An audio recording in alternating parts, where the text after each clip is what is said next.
एक दशकपछि पनि सङ्कटमै देश। पूर्व राजा ज्ञानेन्द्र शाहले नारायणहिटी राजदरबार छोडेको एक दशक बितिसक्दा समेत राष्ट्रले भोगिरहेको सङ्कट झनै बढ्दै गएको प्रति चिन्ता व्यक्त गरेका छन्। पृथ्वी जयन्तीको अवसरमा आज जारी गरिएको भिडियोको सन्देश मार्फत उनले देशको वर्तमान अवस्थाप्रति गम्भीर चासो देखाएका हुन्। उनले राजनीतिक अस्थिरता, जनताको बढ्दो निराशा र राष्ट्रिय एकताको कमीले देशलाई कमजोर बनाइरहेको उल्लेख गरे। म सधैँ देश र जनताको हितमै सोच्ने व्यक्ति हुँ भन्दै उनले नेपाललाई शान्त, स्थिर र समृद्धि दिशातर्फ लैजान एकताको आवश्यकता ओइल्याए। पूर्व राजाको यो अभिव्यक्तिपछि सामाजिक सञ्जालमा समर्थन र आलोचना दुवै खालको प्रतिक्रिया देखाएका छन्। कतिपयले भने यसलाई राष्ट्रप्रतिको चिन्ताको रूपमा लिएका छन् भने कतिपयले समसामयिक राजनीतिक सन्दर्भसँग जोडेर व्याख्या गरेका छन्। यो मुलुक राजाको मात्र होइन, जनता र राजाको समान स्वामित्वको देश हो भन्ने सन्देश पनि दिइबक्सेको थियो। भाषण अनि जादु वा चमत्कारले यो देश बनेको होइन र बन्दैन पनि।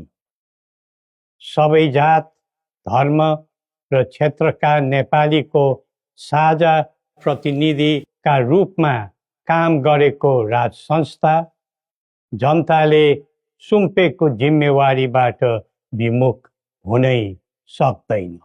सबै नेपालीले यो कर्तव्यबोध गरी पृथ्वी पथमा लाग्नु पर्दछ भन्ने हाम्रो धारणा र आह्वान पनि छ। नेपाली विश्वमा जहाँ रहे पनि नेपाली मूलको भन्ने नै हुन्छ। त्यसैले राष्ट्रको प्रतिष्ठासँग नेपालीको प्रतिष्ठा पनि सँगै जोडिएको हुन्छ। मुलुक स्थायी वा अस्थायी रूपले छोड्दैमा देशसँगको सम्बन्ध तोडिन सक्दैन। देशबाट जनशक्ति पलायन हुँदै जानुले देशको भविष्यबारे निराशाको सङ्केत दिइरहेको थियो। अब पुँजी र पुँजीपतिहरू तथा कर्मवीर उद्यमीहरूको समेत पलायन हुनु थालेको छ। यो क्रमलाई तत्काल निरुत्साहित र नियन्त्रण गर्न सकिएन भने मुलुक असफलताको सङ्घारमा पुग्न सक्ने सम्भावनालाई लिएर हामी आहत भएका छौँ। बरामारा धिराजबाट स्वदेशको पुँजी पलायनमा रोक लगाउनु पर्ने पक्षलाई महत्त्वका साथ जोड दिइबक्सी जनता सक्षम र बलिया भए मात्र देश बलियो हुन्छ भनी दिव्य उपदेशमा उल्लेख गरिबक्सेको छ। जब जब युवा पुस्ताको भावना, चाहना र आवश्यकताको सम्बोधन गरिँदैन तब तब असन्तोष पैदा हुन्छ, जसले विद्रोहको रूप पनि लिन सक्छ भन्ने सत्य नेतृत्वले हृदयङ्गम गर्नै पर्दछ। नेतृत्वले पटक पटक युवालाई प्रयोग मात्र गर्ने तर उनीहरूको आवश्यकता बुझेर काम नगर्ने प्रवृत्तिले युवामा असन्तोष जन्मेर देशमा जनधनको हानि भयो।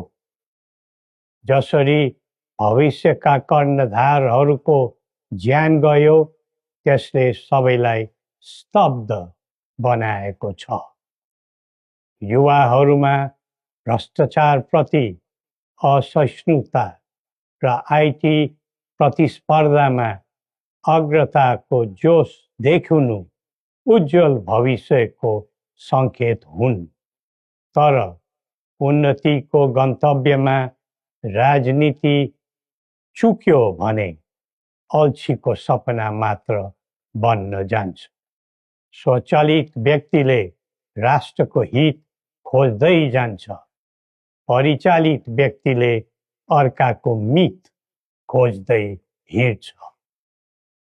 राष्ट्रिय सहमति बिना निकास खोज्नु समय खेर फाल्नु मात्र हो। समुन्नतिको यात्रामा सबै मिलेर अघि बढौँ।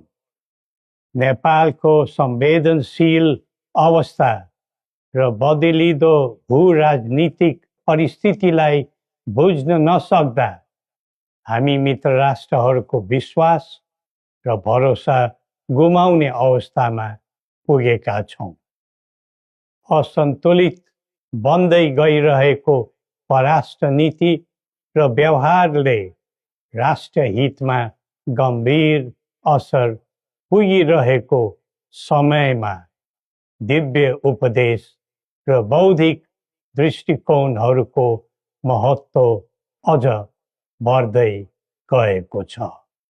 कतिपय देशले स्वार्थको लागि कुनै न कुनै सुरक्षा कवच खोज्दैछन्। हाम्रो देशको सही छहारी शान्तिको कवच हुनै पर्दछ। नेपाल निर्माणमा मार्गदर्शी र सेनापति बडा महाराजा धीराजको विरासत र वंशका प्रतिनिधिका रूपमा मेरो भूमिका स्पष्ट रहेको छ। पृथ्वी पथले वकालत गरेको राष्ट्रिय स्वतन्त्रता, सबै तहका भ्रष्टाचारलाई दण्डनीय अपराध मान्ने र कसैप्रति घाहा नराख्ने शान्ति क्षेत्र नेपाल नै हाम्रा अभिष्ट र मागचित्र हुन्। जनताको चाहनाबाट कझै निर्धारित हुनुपर्ने परिकल्पना पृथ्वी पथका मौलिक आकांक्षा हुन्। अन्तमा जनता र राजाले एकीकरण गरेर निर्माण गरेको नेपाल राष्ट्रको समग्र हितलाई आत्मसात गर्दै सबल राष्ट्र बनाउने महान कार्यमा सबैलाई जुटाउँ र नेपाललाई फेरि उठाउँ। श्री गोरखनाथले हामी सबैलाई सत् बुद्धि दिउन्। जय नेपाल।